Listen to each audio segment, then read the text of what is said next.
En Aragón Radio, El Quinto Humor. Un mismo día a veces lo sientes como una montaña rusa. Un momento determinado estás arribísima y de repente caída en picado. Hay semanas que te comes el mundo y otras que el mundo te come a ti. En el primer vagón de esa montaña rusa están sentadas unas moléculas que quizás te suenan, las hormonas.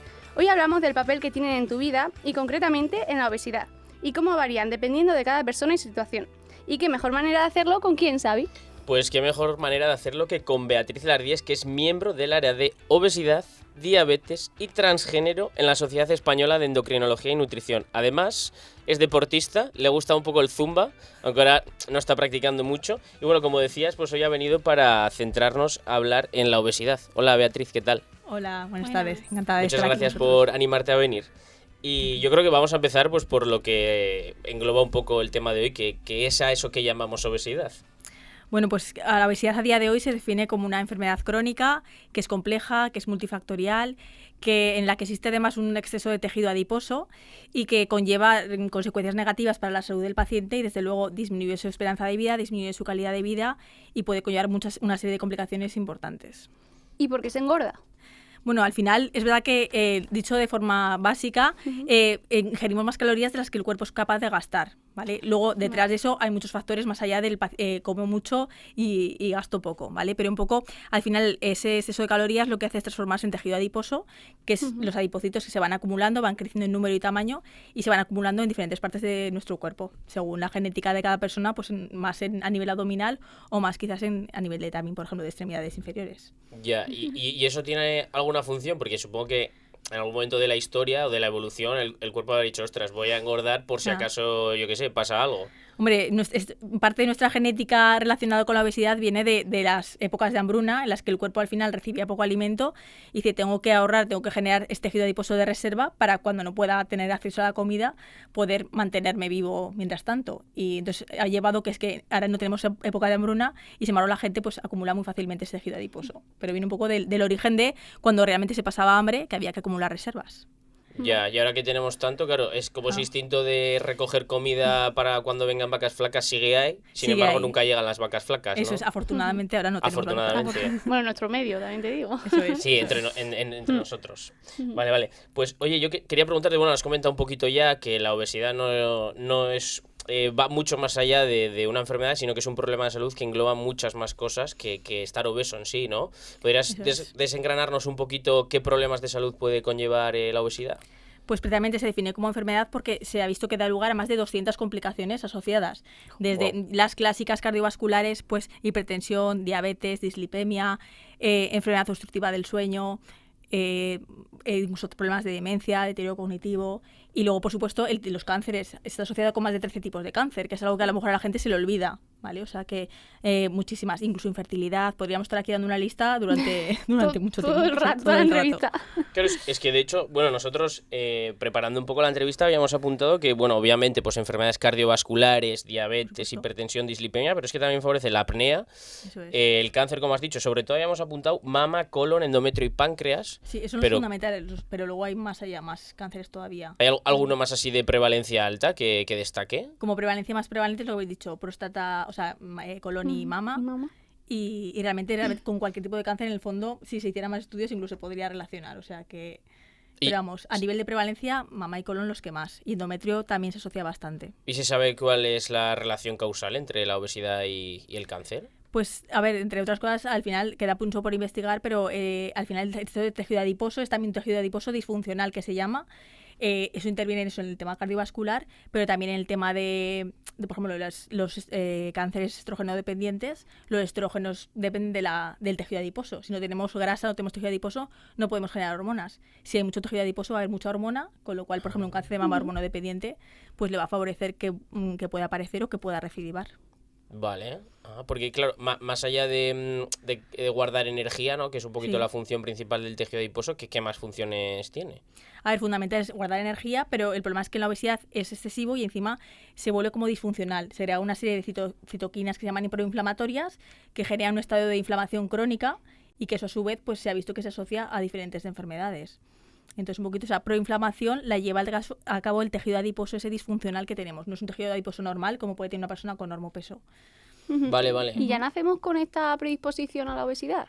Pues es verdad que, a ver, no todo es genética, porque hay gente que enseguida atribuye esto es genética. Hay un porcentaje muy alto, se ha visto que hasta igual un 40% del IMC, del índice de masa corporal, depende de la genética, pero claro, también puede depender la cantidad de sensación de saciedad o de ansiedad por la comida que podamos tener, la cantidad de tejido adiposo que acumulemos. Sí que hay ciertos factores que sí, pero claro, no podemos atribuir 100% la obesidad a un tema genético.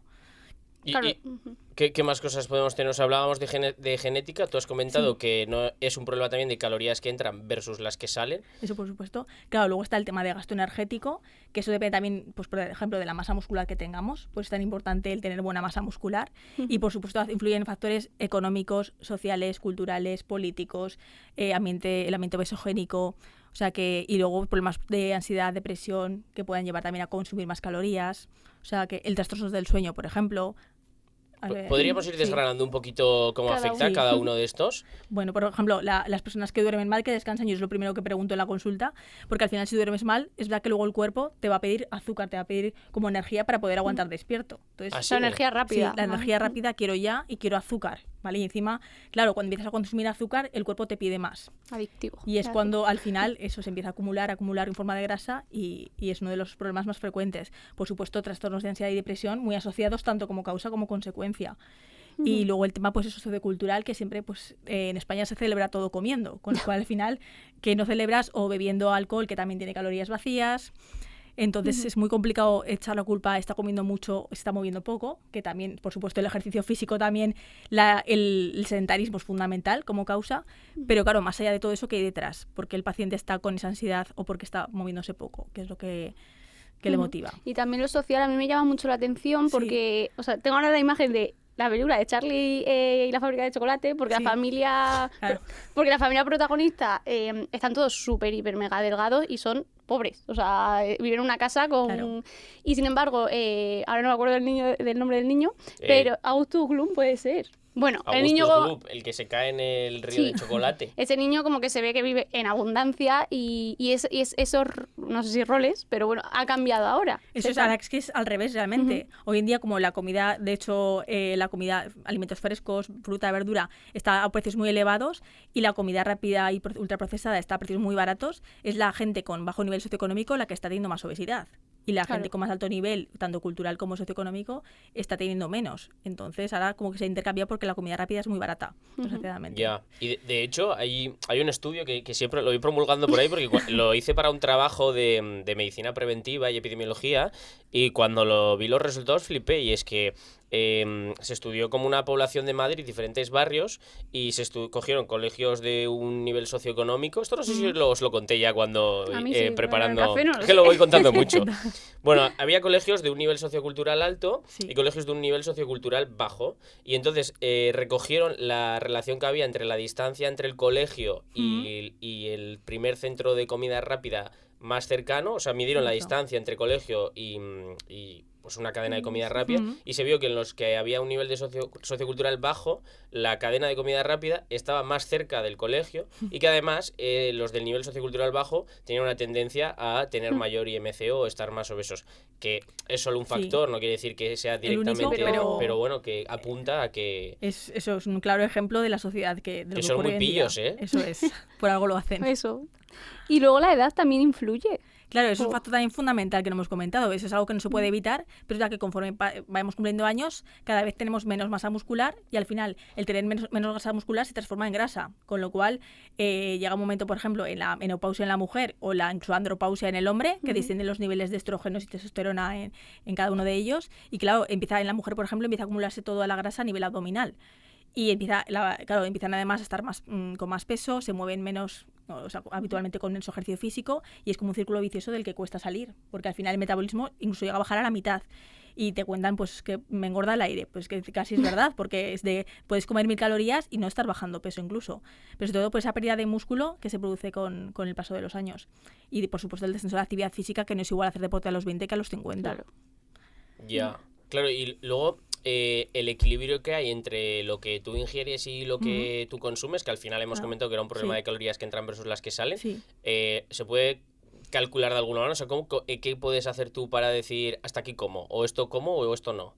Claro, a ver, es un poco, hay que individualizar, sí que existen fórmulas incluso para calcular el gasto energético según la actividad física que hagas, pero un poco al final tú tienes que ver que si estás con un exceso de peso y empiezas a reducir calorías, lo ideal es combinarlo con ejercicio físico y realmente pues eso, vas a ver, tú vas a ver realmente cuáles son tus calorías necesarias para ir primero bajando peso y luego al momento que tu cuerpo llegará a un punto que no bajará más tampoco, entonces ahí es un poco donde puedes ver cuál es tu gasto. ¿Vale? Pero bueno, si lo querías estimar, nosotros en consulta hacemos una estimación del gasto energético y ya calculamos un déficit si el paciente quiere perder peso para poder ya conseguirlo con la dieta equilibrada, pero calculada también en calorías.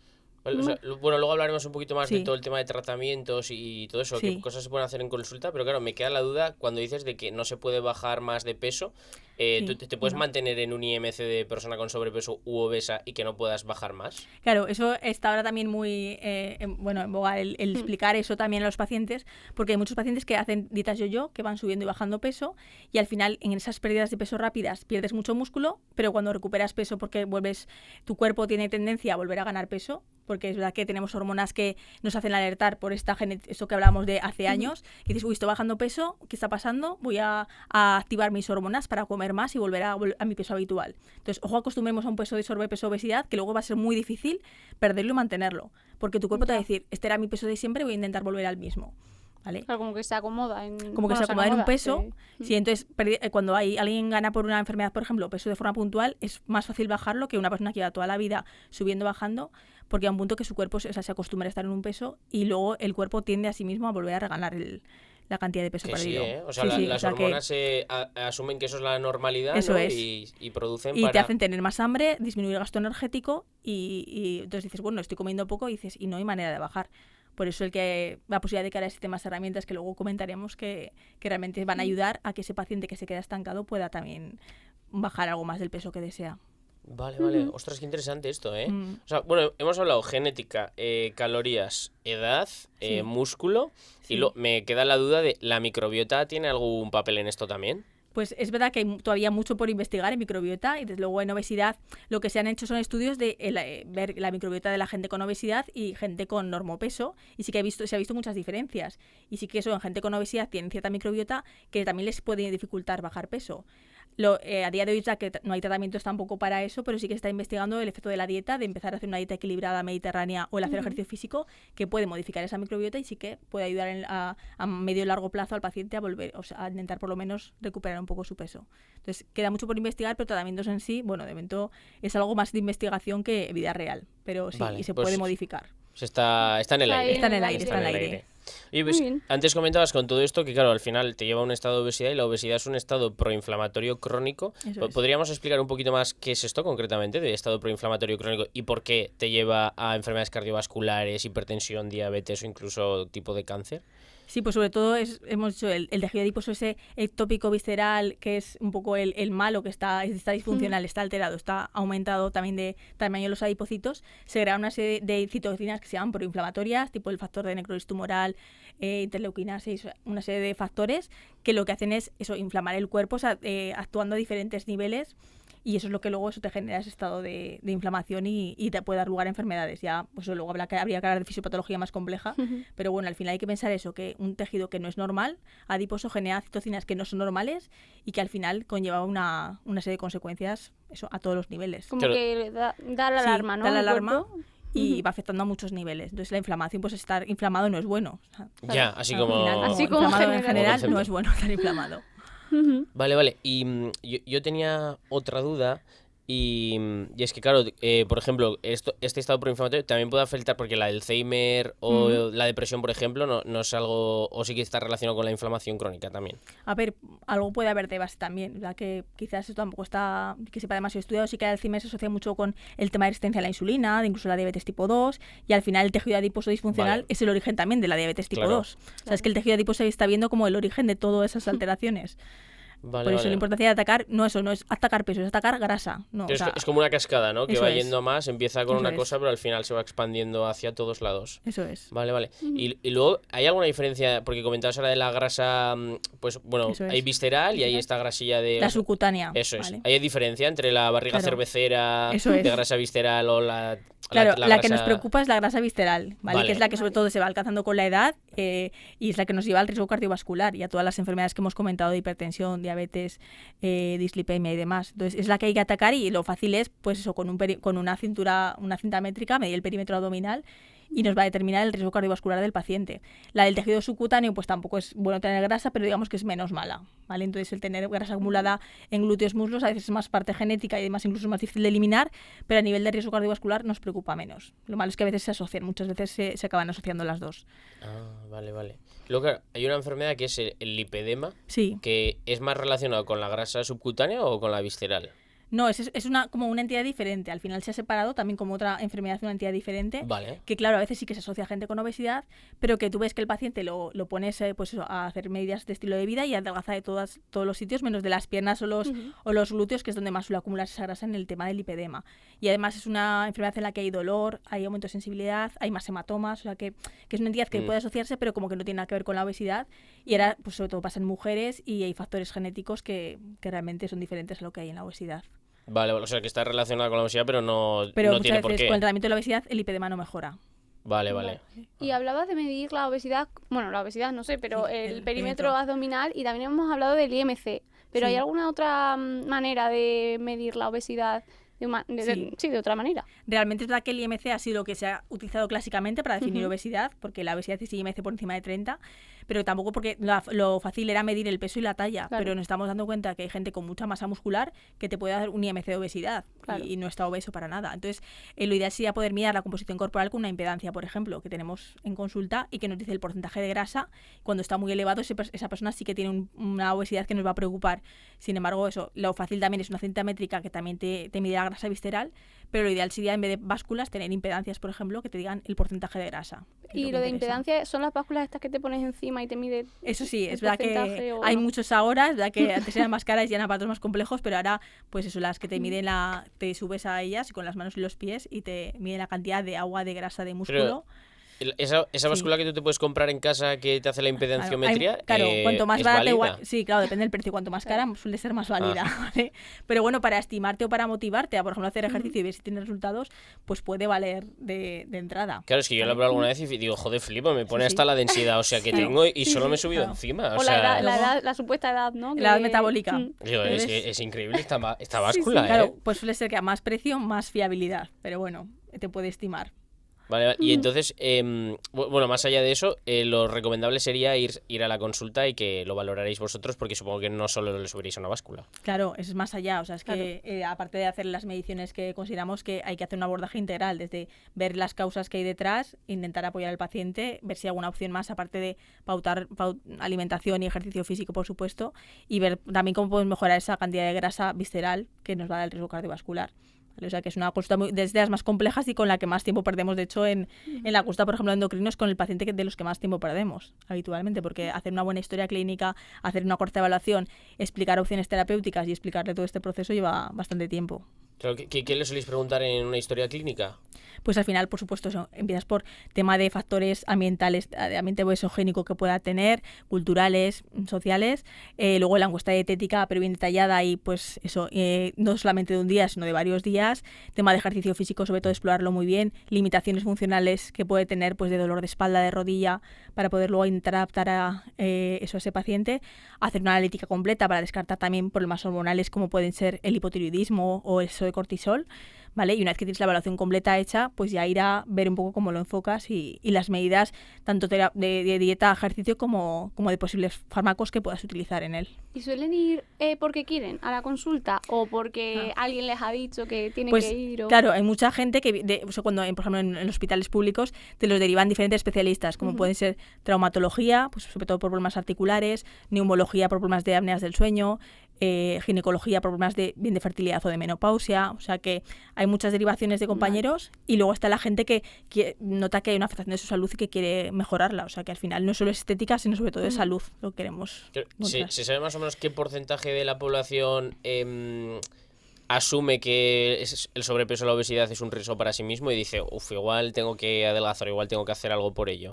Realmente ahora, sobre todo, es por tema de limitación ya física. Cuando empiezan a tener dolores importantes, igual, pues en esa edad de mediana edad, cuando empieza el peso a subir de forma más fácil, y empieza a tener ya dolor y molestias, te cuesta ya hacer los cordones o tienes alguna limitación funcional, es cuando más acuden. O cuando le han dicho tienes una diabetes, tienes que bajar peso para poder mejorar esa diabetes.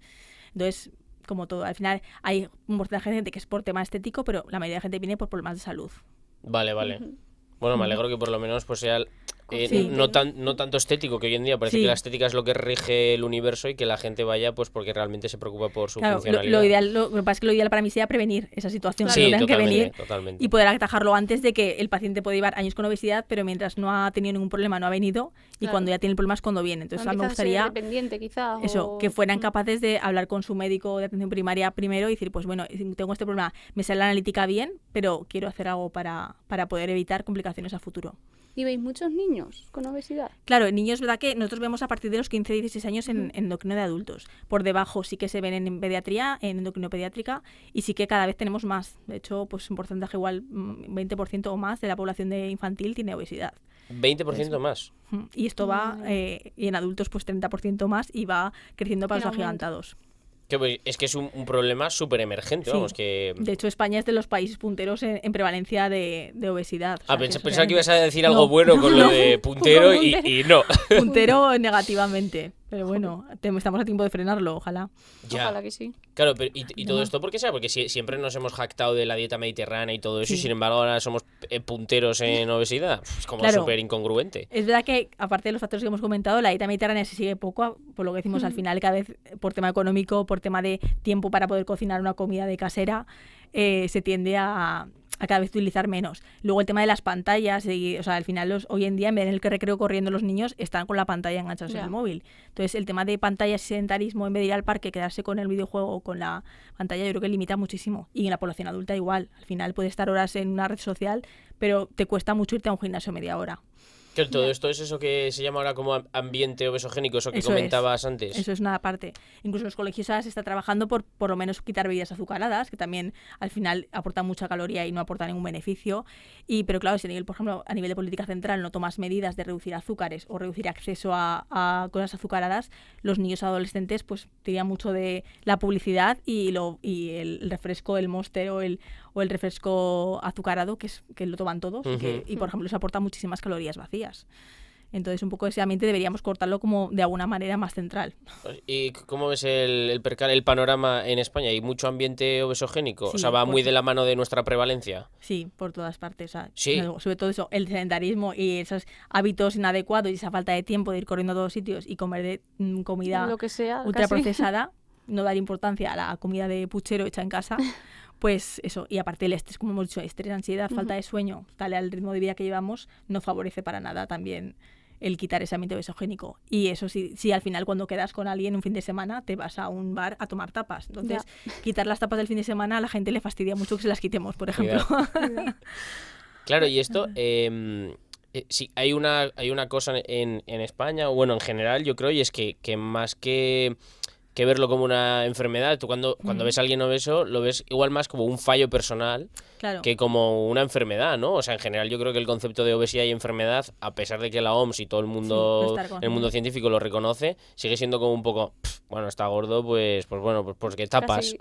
Claro, entonces eso es lo que tenemos que intentar cambiar en la sociedad. Que al final, sobre todo, esa, digamos, no hay que diferenciar también la gordofobia, que es verdad que no hay que discriminar a nadie luego por su peso, con el hecho de que al final, o sea, un paciente que tenga ese problema de peso, hay que abordarlo yo siempre pienso en salud, en prevenir complicaciones. Entonces, también el no ofender a nadie tampoco en el tema de hablar del peso, pero que sí que ser conscientes de que es un problema y que hay que abordarlo y pedir ayuda y no tener ningún miedo a que juzguen ni a que estigmaticen.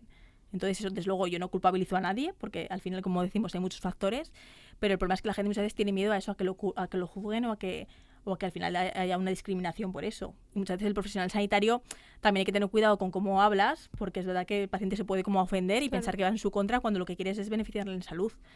O sea, claro, si dices, pues para poder que te operen tienes que bajar 30 kilos. Parece que culpabilizas al paciente de que pesa eso.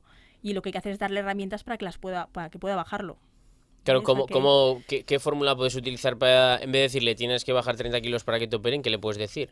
pues un poquito eso, abordar el tema del peso. O sea, como una mira, tienes esta enfermedad, lo ideal es que la rodilla no es todo, o sea, el peso te puede contribuir al dolor, y de hecho hay gente que cuando baja peso se le quita el dolor, incluso se evita operaciones. Entonces un poco abordar esa manera de decir, no, tienes que quitar y no dar ninguna herramienta, sobre todo es decir, te voy a ayudar, vamos a poner herramientas para poder que lo puedas conseguir, y al final te va a mejorar el dolor de rodilla, va a mejorar su calidad de vida, incluso te puedes evitar una operación. O si te operas, luego vas a tener muy buen resultado.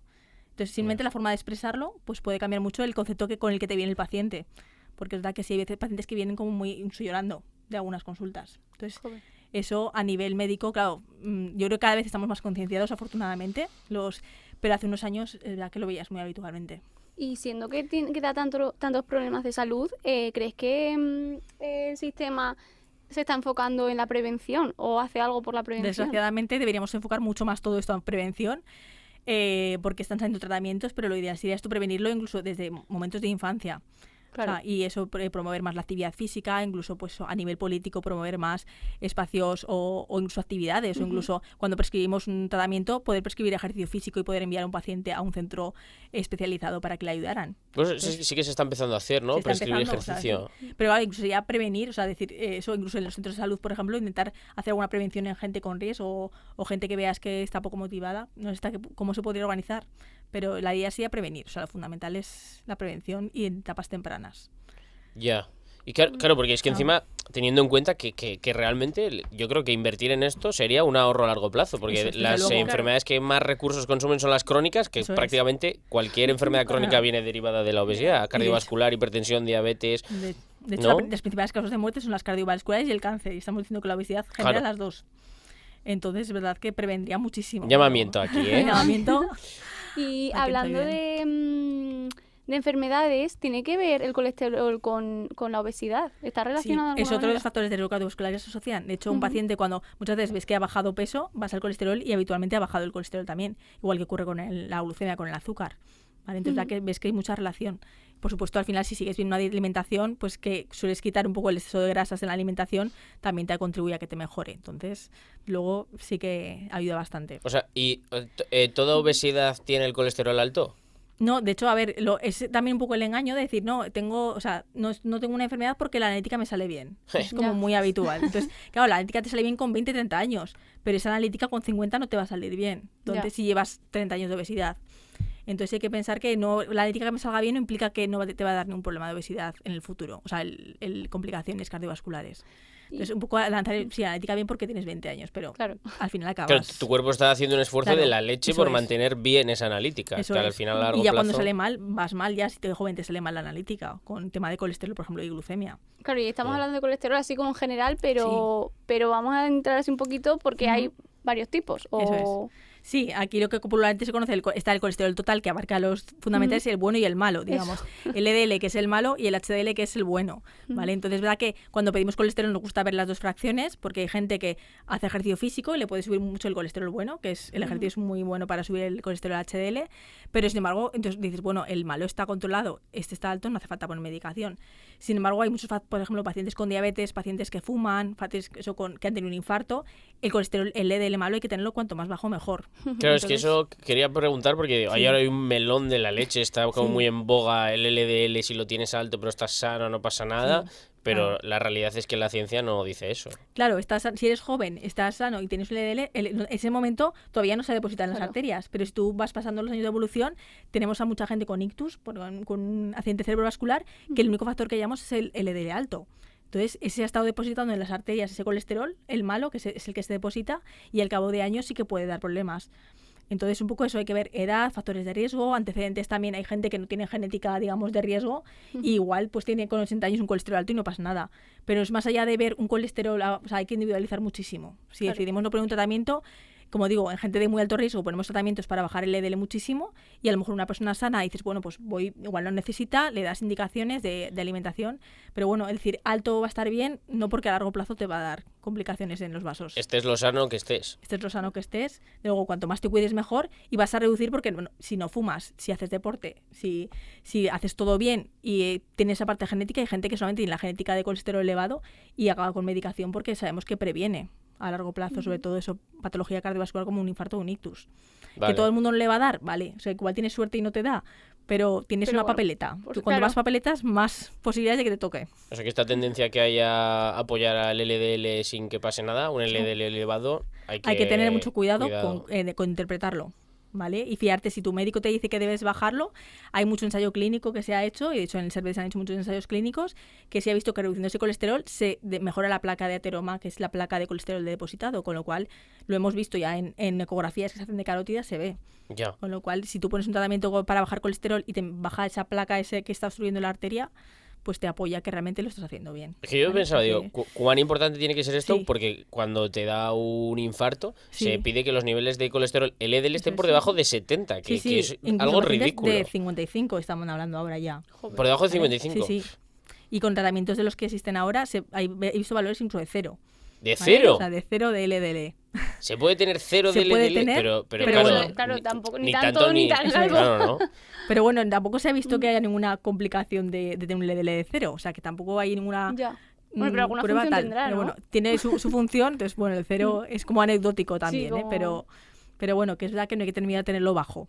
Vale, Vale. Podríamos así muy rápido decir Sí. qué función tiene el LDL y el HL, porque son un poco puestas, ¿verdad? Claro, es realmente el LDL... Porque es bueno y porque es claro, malo. Es que el HDL, el bueno es el que recoge el colesterol que tenemos por ahí y te lo recoge, te lo lleva al hígado y dices, lo recojo y lo guardo. Entonces está bien tenerlo. Y el LDL es al revés, va por las arterias y lo que hace es depositarse, con lo cual obstruye la arteria y es lo que pasa que se tapone y te dé entonces el infarto.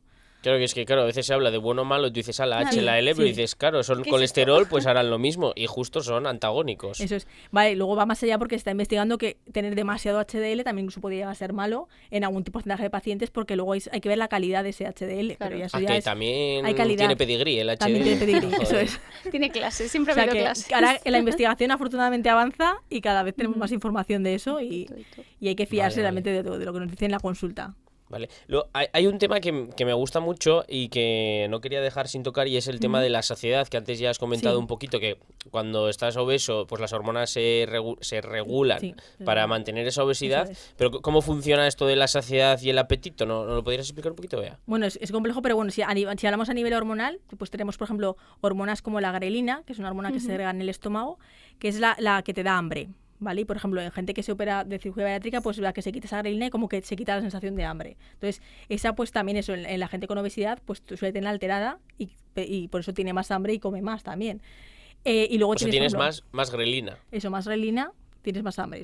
O sea, te da, es orexígena que llamamos, da hambre. Vale. ¿Vale? Y luego tienes la leptina, que es una adipocina que segrega el tejido adiposo y que es un poco al revés, es anorexígena. ¿Vale? Pero ¿qué es lo que ocurre? Que, por ejemplo, en obesidad, al final debería, o sea, quitar el apetito, o sea, hay una regulación en el tejido adiposo, dices, tengo mucho tejido adiposo, segrego poca leptina para que no tenga más hambre. Pero vemos que en la obesidad hay una resistencia a la acción de esa leptina. Entonces, al haber resistencia, la leptina no te quita el hambre, digamos, o sea, dicho de forma clara. Como que se Entonces, desregula. hay ahí un mucha hambre poco. por la grelina, poca quitar hambre por la leptina, y esa regulación es que hace el paciente que no pueda dejar de comer muchas veces, y no es su culpa. O sea, que el paciente la pide comida aunque no tenga un hambre fisiológica. Claro, o sea, por que me entere yo, ¿eh? Sí, sí. Eso, hombre. Por un lado está la grelina, que cuanto más obeso, más se segrega, Más hambre, que eso es es. que más hambre, eso Sí. es. Y por otro lado está el tejido adiposo secretando leptina diciendo, Sí. oye macho, ya está bien, pero es que claro, no se hace entera. efecto, no hace efecto. Vale, es como hablar con una pared. Eso es. Entonces, claro, esto es la pescadilla que se muerde la Claro, cola. claro. Por eso están ahora estudiando fármacos que pueden actuar a esos niveles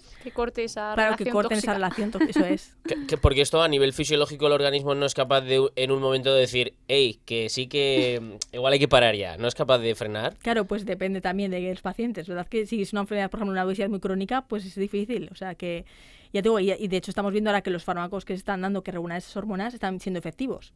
O sea que, y el paciente ha intentado 1000 veces y por mucha fuerza de voluntad que tenga no lo ha conseguido. Ya. Entonces está el sistema de circuito de recompensa con estas hormonas que hacen que el paciente al final no pueda ser tampoco controlar esos actos. Entonces por eso no podemos culpabilizarle. Claro, y cuando come, por ejemplo, hablando del circuito de recompensa, o sea, Sí. recibe una recompensa dopaminérgica con y todo eso el también. tema de la dopamina, de esa acción rápida, es un momento de felicidad. Pero, por ejemplo, el tema de los carbohidratos, que la gente, claro, consume mucho azúcar y el azúcar a los 2 minutos vuelve a pedir más. Por eso, Claro. por ejemplo, intentamos las dietas que sean más ricas en proteínas porque la proteína sacia más, da un poco más de sensación de saciedad que el azúcar. Que el azúcar, ese circuito, se lo pasa rápido, te da una felicidad como inmediata, pero se te va a la hora, tienes ya que se ha ido Ya. de ese circuito. Vale. O sea, que lo ideal sería, bueno, luego hablaremos un poquito más extendido de Sí. ello, pero vamos, intentar eliminar el azúcar en la medida de lo Hombre, posible. el azúcar simple, desde luego, todo lo que se pueda eliminar, mejor. El carbohidrato, hay que tomar carbohidrato, pero lo que es el azúcar simple, Vale. Antes Sí. se me ha quedado una duda de cuando viene la gente a consulta, sí. por el tema este del estigma o de que lo vemos como un fallo personal. Ujú. ¿Te viene alguna vez como avergonzados de la Sí. situación en la que están? Hombre, y sobre todo cuando a lo mejor has puesto esfuerzos en decir voy a explicarle bien alimentación, ejercicio y demás, y claro, el paciente ves que luego no ha bajado peso o ha subido. Entonces te viene, es verdad que suele haber, pues he tenido problemas familiares, he tenido mucha ansiedad, o sea, te viene como justificándose, digo, a ver, que no pasa nada, o sea que, pero Que sí te que voy a viene con atender mucha igual, ¿no? culpabilidad de que no lo han hecho bien. Y realmente eso, yo les explico todos estos factores que pueden influir y que pues es que igual necesitan una ayuda extra porque con hacer esto no es suficiente y necesita alguna medicación o algo que le pueda ayudar también a controlar eso. Entonces, pero sí que se sienten muy culpables y hay gente que viene llorando incluso por la culpabilidad de que no ha hecho las cosas bien porque no ha podido. Claro, es reflejar en ti como una persona en la que abrirse Sí. y comentar Claro, esto. desde luego también es como lo abordes, ¿verdad? Que hay gente que a lo mejor le echa eso, si vas a la consulta y empiezas a echar broncas, ese paciente lo has perdido ya. Ya. O sea, que Ya.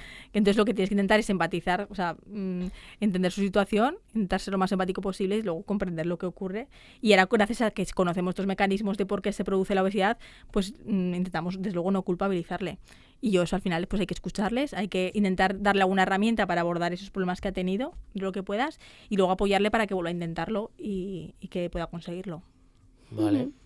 Y recogiendo un poco todo esto, vamos a adentrarnos en el tratamiento Ujú. o cómo abordáis la obesidad en consulta. Pues eso, el tratamiento... ¿Llego es- yo? Sí. Anda, ¿Y qué me dices? Bueno, pues al final eso, tienes que llegar, pues ya que luego el tema de alimentación, pero a mí no me gusta poner una dieta, porque lo de que poner dieta parece que se la vas a dar un mes y que luego ya puede comer lo que quiera. Ya. Entonces, hay que intentar explicar hábitos que a veces si están muy arraigados de mucho tiempo, que es difícil cambiarlos, o sea, cuanto más tiempo llevas arraigado, más complicado.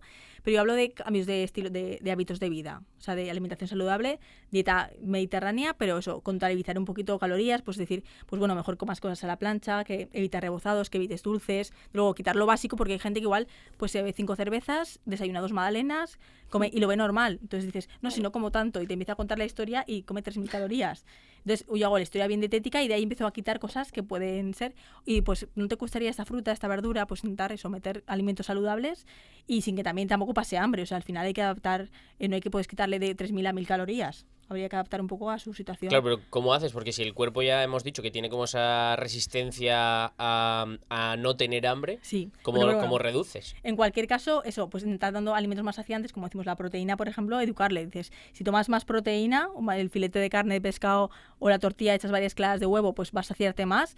O yogures hiperproteicos, o sea, das consejos de alimentos que sacian un poquito más sin que aumenten calorías. O dices, entre horas te puedes tomar pues pechuga de pavo, por ejemplo, o una fruta que te la vas cortando, la vas pelando para que le das un poquito más de tiempo. Como truquillos así para, tú ves que al final le reduces calorías igual 500 o 1.000 y el paciente al final no se da tanto cuenta. Luego ya está el tema, si hay una ansiedad, por ejemplo, una depresión, pues igual hay que tratar esa ansiedad o depresión también de base. Porque al final, por mucho que le pongas la dieta, si no puede controlar ese impulso, no va a poder hacer la dieta. Entonces, al final eso, el tema de alimentación, pues explicándole que no es una dieta, ponme la dieta y dame el papel, no, es explicar que hay que cambiar hábitos y si no puede cambiar todos el primer día, pues ir poco a poco y cambiándole cada hábito.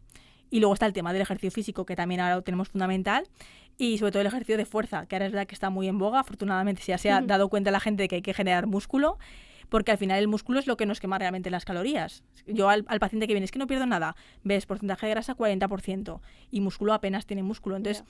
si tienen patología, pues como puede ser lumbar, rodilla, pues tendrás que intenta ir a la piscina, intenta hacer alguna cosa adaptada. Pues si te duele la rodilla, pues haz alguna pesa. Entonces un poco intentar adaptarle dentro de lo que puedes para que aumente masa muscular. Y luego pues decir, pues puedes ir andando a los sitios, puedes subir las escaleras de tu casa si puedes, aunque sea un piso. Pues truquillos para que en el día a día aumente su actividad. ¿Y por qué el músculo consume más energía? Uy, al final estoy con esto todo el rato, ¿eh? No, pues al final eso es verdad que el tejido adiposo está como inerte y la masa muscular es un tejido muy activo que a cuanto más masa muscular más quemamos. Como hemos dicho, al final con la edad lo perdemos y es ya que cuesta cada vez más generar más masa muscular. Entonces, aparte de cada vez necesitamos más proteína para aumentar ese músculo, por mucha proteína que comamos, si no hacemos ejercicio no va a aumentar solo, ¿vale? Entonces, por eso al final intentamos que la dieta sea rica en proteína dentro de todo porque con la edad cada vez ese músculo necesita más proteína para generarse. Y eso, y el tema de ejercicio de cualquier tipo, pero no vale andar. O sea, ¿Andar no vale? Andar está bien para no estar mal, pero no es suficiente para estar bien. Pero yo No eso sé de qué. que los 30 minutos de ejercicio al Sí, o día, sea, mejor ahí que entra nada. a andar un poco rápido. Eso está, El reloj te cuenta mejor andar que un estar poco sentada en el rápido. sofá, desde luego. Pero si puedes hacer más, no lo vas a poner a correr, desde luego un paciente con obesidad, porque si le destrozas la articulación y no lo va a hacer. Pero sí que igual, pues andar ágil, uno puede ser una parte, pero no decir solo me voy a andar un rato y ya está. Añadir un poco más, ¿Vale? ¿no? Mejor que estar sentado, sí, y si puedes subir media hora de andar, pues estupendo. Pero que no se queden en eso, ¿vale? Porque hoy en día se ha visto que la fuerza, de hecho, dolores articulares que al hacer ejercicio de fuerza mejoran, porque al final el músculo también soporta al hueso, o sea, y a la articulación. Entonces tampoco tener ese estigma de decir, no, es que me duele todo, no puedo hacer. Pues igual te mejora el dolor al hacer ejercicio. Ojo. O sea que... Claro, y luego comentabas el tema de correr, pero por ejemplo el deporte aeróbico no podría llegar a ayudar también.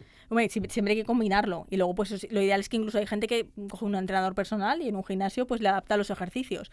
O va al fisioterapeuta y también le adapta. Entonces, es que claro, ya tenemos pocas herramientas en la consulta. Yo sí que a lo mejor tengo hojas con ejercicios que les doy para según un paciente que puede hacer, porque en casa igual también puedes levantar una pesa de 3 kilos o puedes hacer algún ejercicio en la silla, una sentadilla con la silla.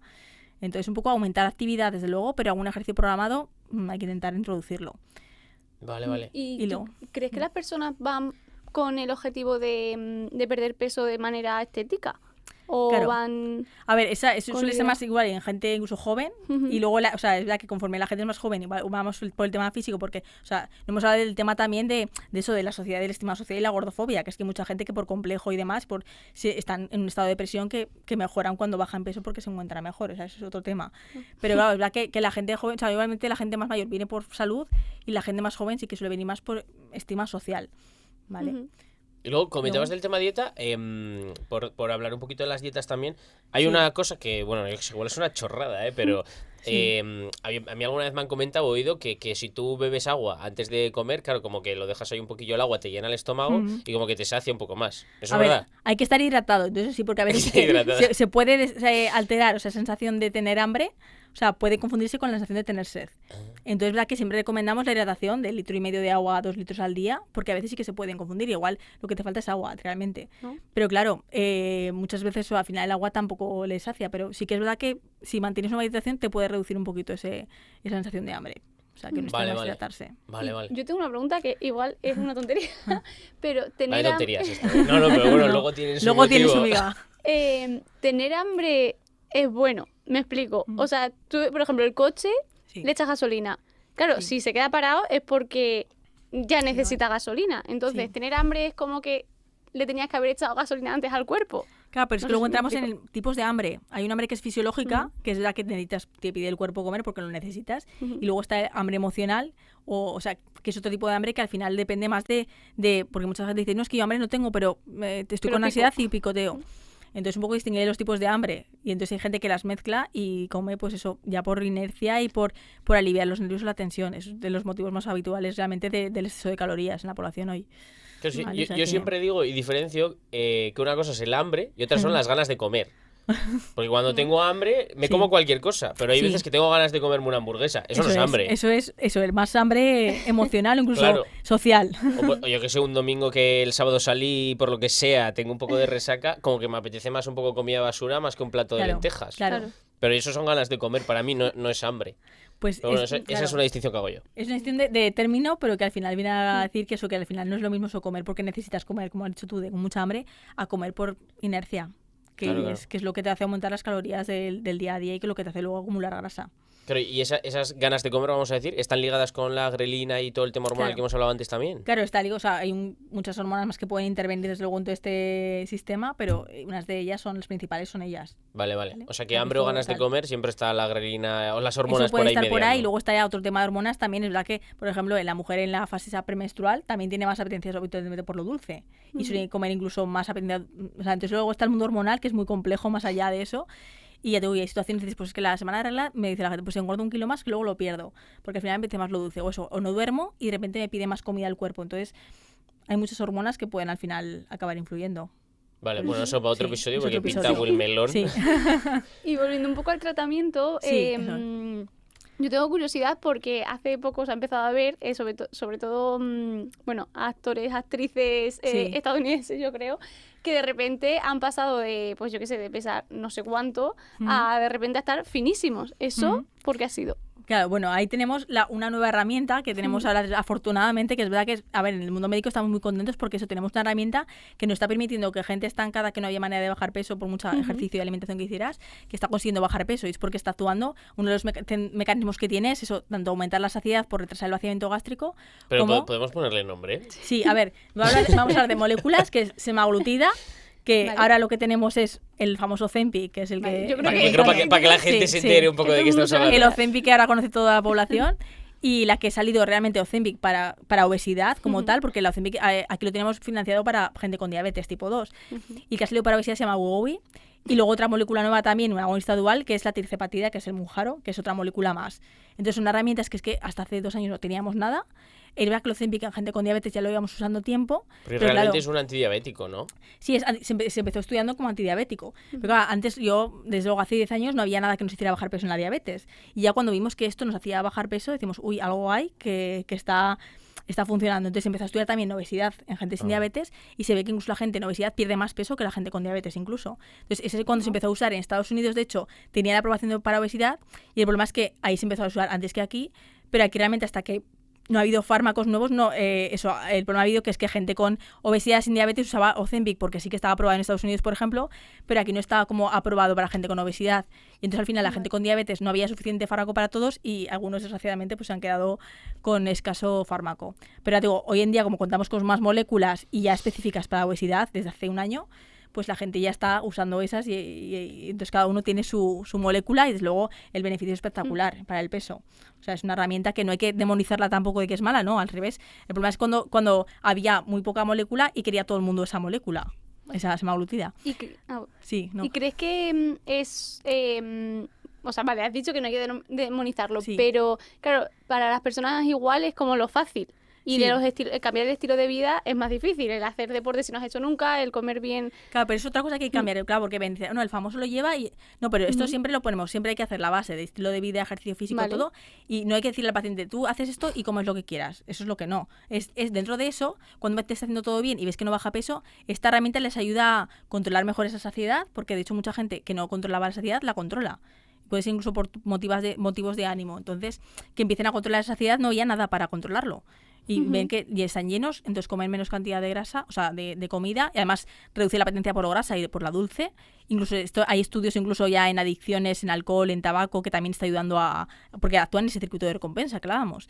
Entonces, no es decir un fármaco malo que... No, al revés, es una herramienta muy buena que estamos utilizando y que estamos encantados de poder tenerla, y que siempre hay que decir que es acompañada de estilo de vida, siempre ejercicio, no es decir, la tomo y como lo que quiero, o no me muevo.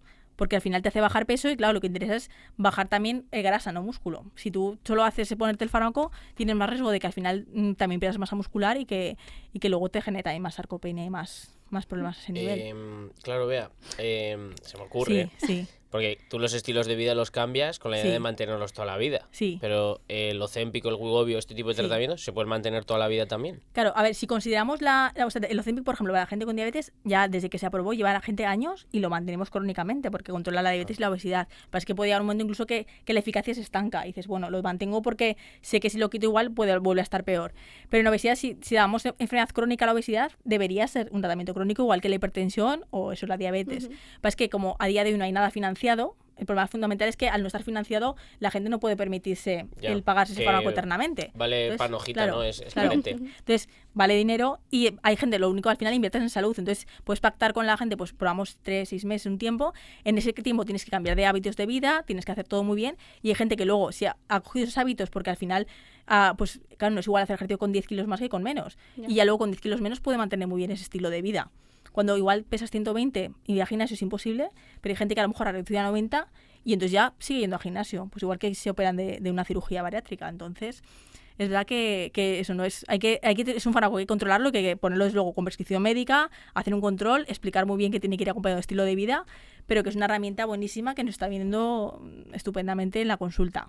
¿Y tiene algún efecto secundario que hayáis visto? Sí, es lo que más nos preocupa, lo que más preocupa a la gente es efectos secundarios. Entonces, es verdad que lo más habituales son los efectos gastrointestinales, tipo pues náuseas, diarrea, estreñimiento, que lo vemos habitualmente es cuando empezamos el fármaco, que suele asociarse a que la gente, pues, dices, como todavía no ha cambiado hábitos, me tomo la croqueta, me tomo la cerveza, me tomo el helado, y es la que cuando comes algo con grasa sí que tienes más facilidad de que luego a lo mejor vomitarlo, ¿vale? Entonces yo explico muy bien que digo, estás haciendo una inversión en salud y el precio que te está costando, tienes que empezar a hacer muy bien la alimentación ya desde el inicio porque si no te puede sentar mal, y luego de hecho la gente cuando toma lo que no debe y le sienta mal, dice ya no tomo más, o sea que es un poco aversivo a eso.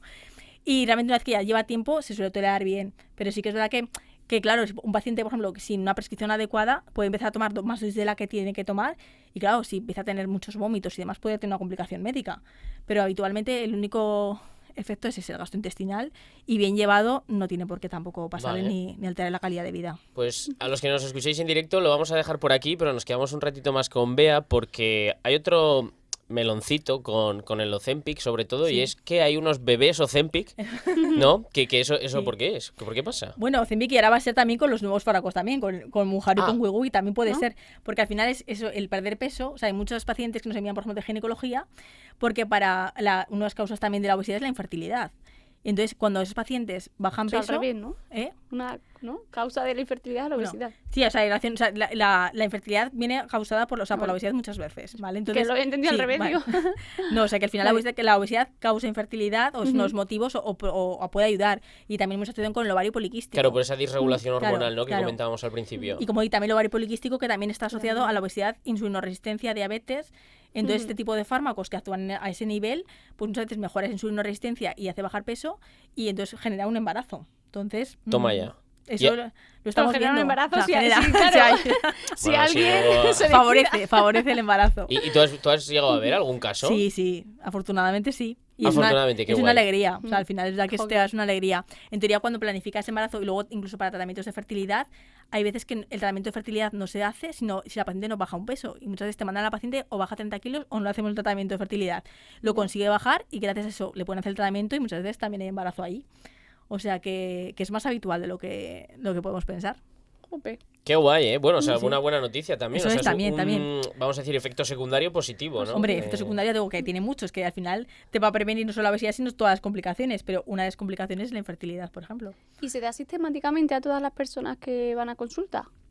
Sistemática, o sea, se ofrece eso, la indicación realmente de estos fármacos es tener obesidad, que como digo a día de hoy es IMC por encima de 30, o el IMC por encima incluso de 27, que eso es un sobrepeso, con alguna comorbilidad que puede ser una diabetes, o sea, una prediabetes, una dislipemia, o sea, que algún factor de estos de riesgo, y está indicado en ellos, o sea que al final si ves que un paciente se puede beneficiar y además está de acuerdo y estás eso con mucho problema para que consiga bajar peso, sí, lo que puedes darle a un paciente con normopeso que me quiero quitar el Michelin de aquí, eso no está indicado, ¿vale? Pero es verdad que mucha población desgraciadamente, eso sobre todo a partir de los 50 años, lo necesita, o sea que y le está viendo muy bien.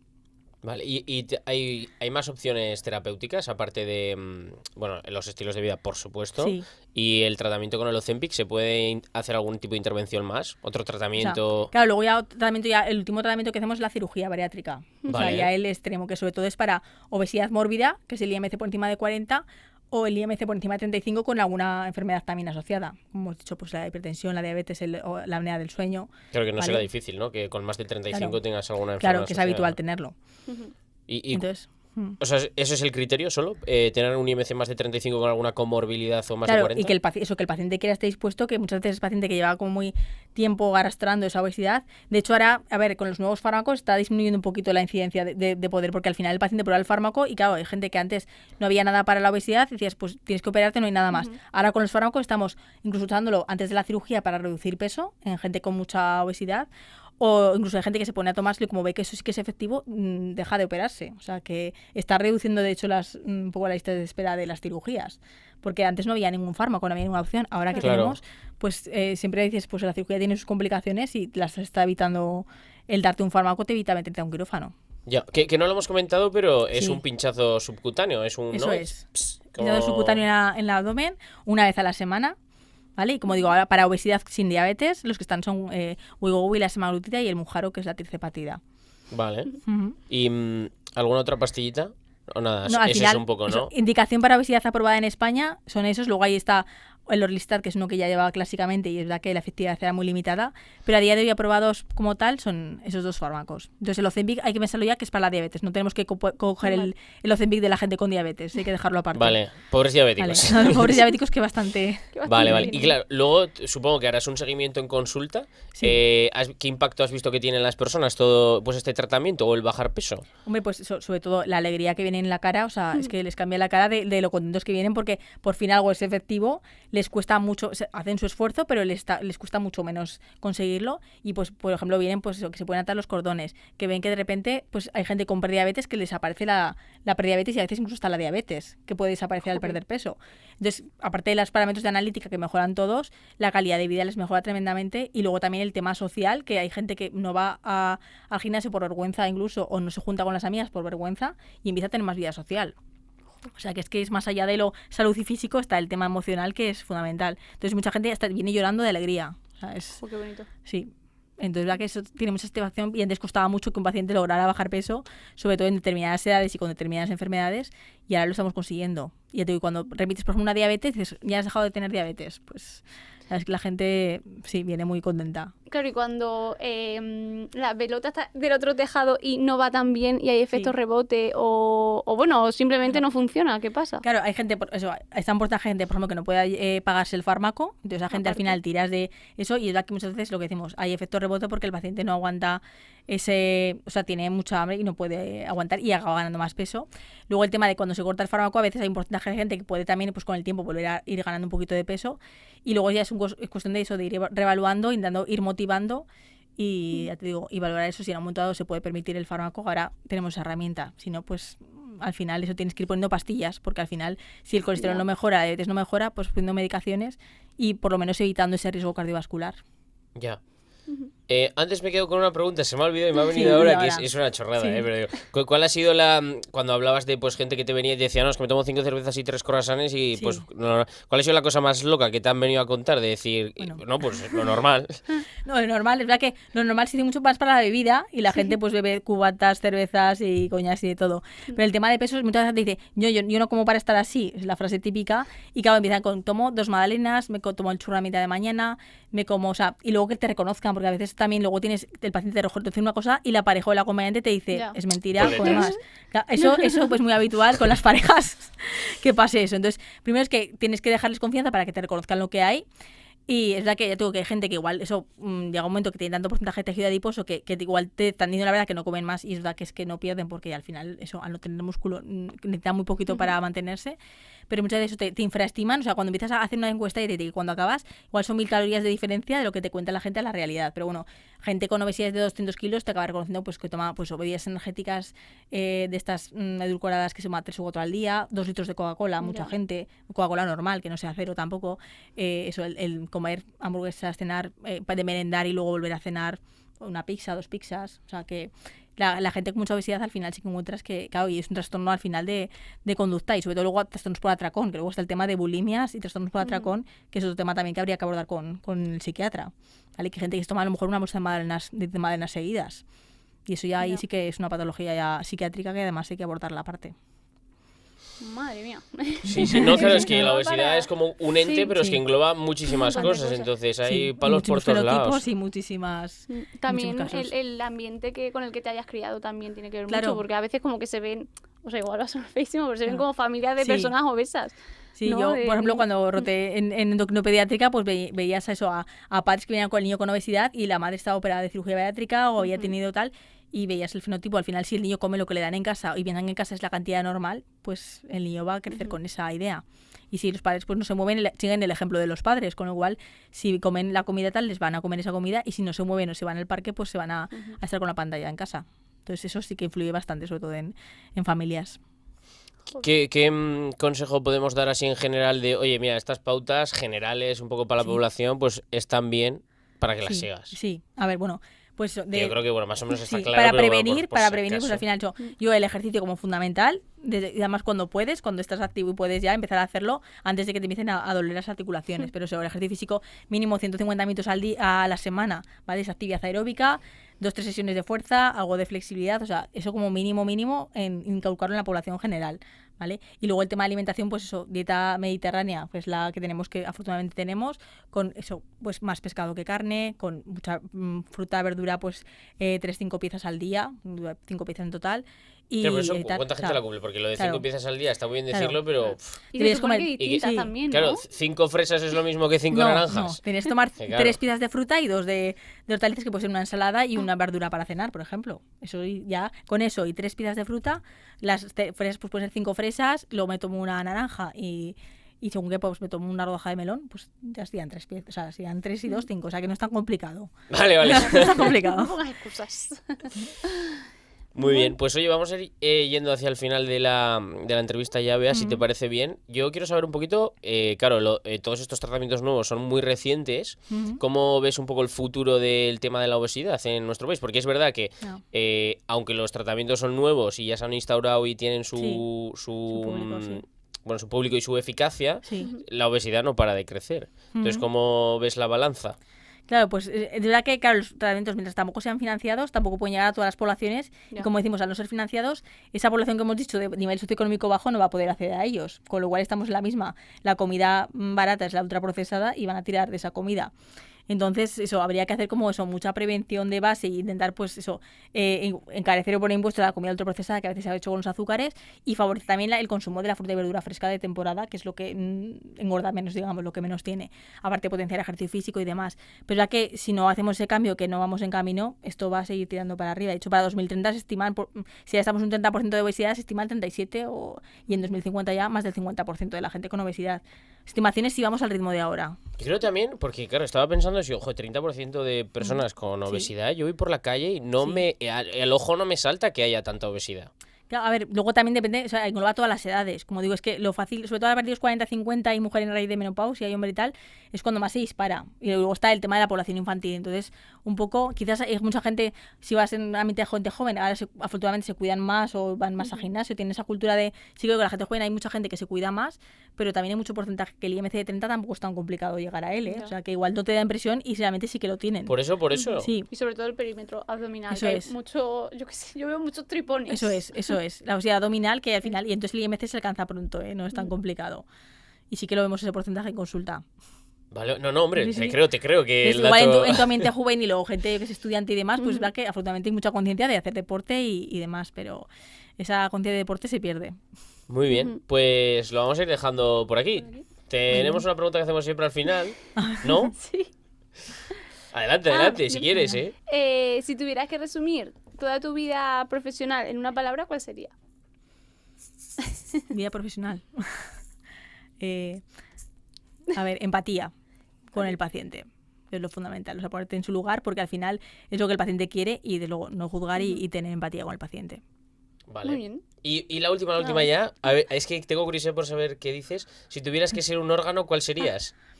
Uf, el tiroides. Es Estamos que esperando. estoy a ver si alguien dice A ver. glándula suprarrenal, pero es que yo La creo que no va a verdad es salir que- nunca, ¿eh? Digo, ojo, un endocrino Bueno, podía tiroides encajar, suprarrenal ¿eh? están ahí, pero bueno. Vale, La vale. que el tiroides nos regula todo, el metabolismo nos regula todo, o sea que...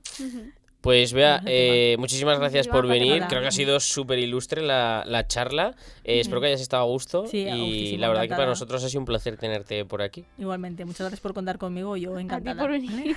Y a los que nos escucháis como siempre, pues gracias un día más por estar aquí con nosotros.